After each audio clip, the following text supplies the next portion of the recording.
Meron na pong official result yung DNA examination na kinandak po nila, but what I can confirm sa inyo po ngayong umaga po ay yung hair strands po na na-recover doon sa red CRB ay nag-match po sa DNA profile po ng magulang po ng ating missing victim. Pinag-aaralan na rin ng PNP ang pangangalap pa ng karagdagang ebidensya kabilang na ang forensic evidence o samples ng mga suspect na nakitang nagdala sa dugo ang katawan ni Catherine habang inililipat umano ito sa isang sasakyan sa isang bakanting lote patungong Bawan, Batangas.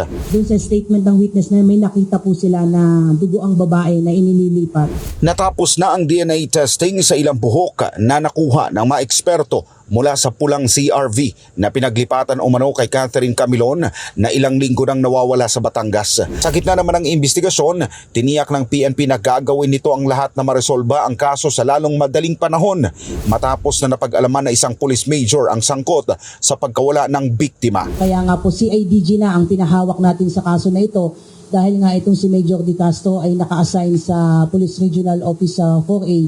So makakaasa po tayo na wala pong cover up na mangyayari po dito sa kaso na ito. At yun ang commitment natin, hindi lamang po sa pamilya ng nawawalang biktima. We will not leave any stone unturned, so to speak.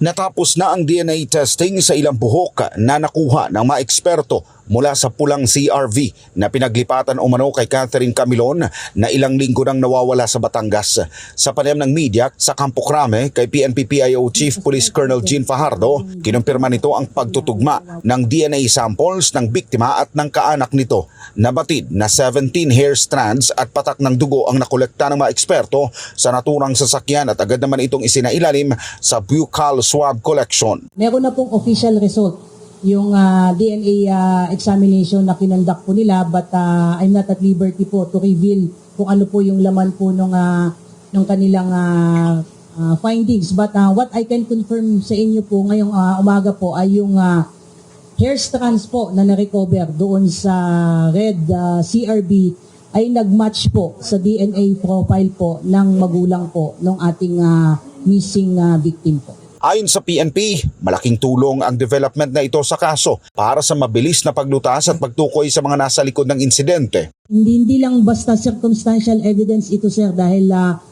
yung mismong pagkakamatch po ng hair strand doon sa DNA profile po ng nawawala po nating biktima sa magulang nila, this would prove yung presence nga po ng ating biktima doon sa recovered CRB.